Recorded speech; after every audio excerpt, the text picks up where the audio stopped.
Well, the Aurora City Council is delaying a decision on funding for services to help people experiencing homelessness because of a sizable decrease in marijuana tax funds which support those services. According to the City Council, marijuana tax revenue in 2023 was nearly $4 million, but the projection for 2024 is just $1.4 million.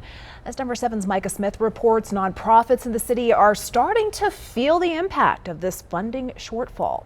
We're working really hard to not cut program staff. Carmen Carter is the executive director of Gateway Domestic Violence Services, one of several Aurora nonprofits losing funding. It's a $90,000 decrease from last year. Already we turn away hundreds of people each quarter because we don't have the space. The shelter, housed at an undisclosed location, helped 1,800 victims of domestic violence last year, Including kids, adults, and additionally we serve pets. But soon, that can be harder to do. After falling marijuana tax revenues, Aurora cut millions of dollars in funding for nonprofits like Gateway that support unhoused people. TV and homelessness are so connected because people have to make a choice of leaving from this unsafe home where they're really in fear, sometimes for their life, but without a place to go. We lost about half of our funding. Mile High Behavioral Healthcare Public Relations Director Anna Miller says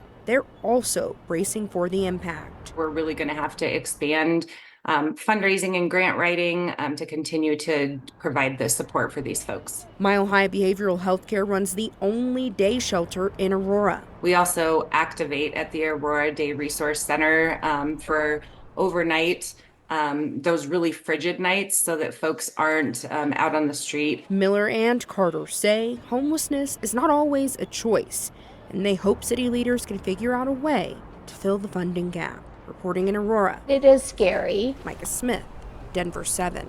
The City Council is expected to take up the issue of funding for homeless services again next month.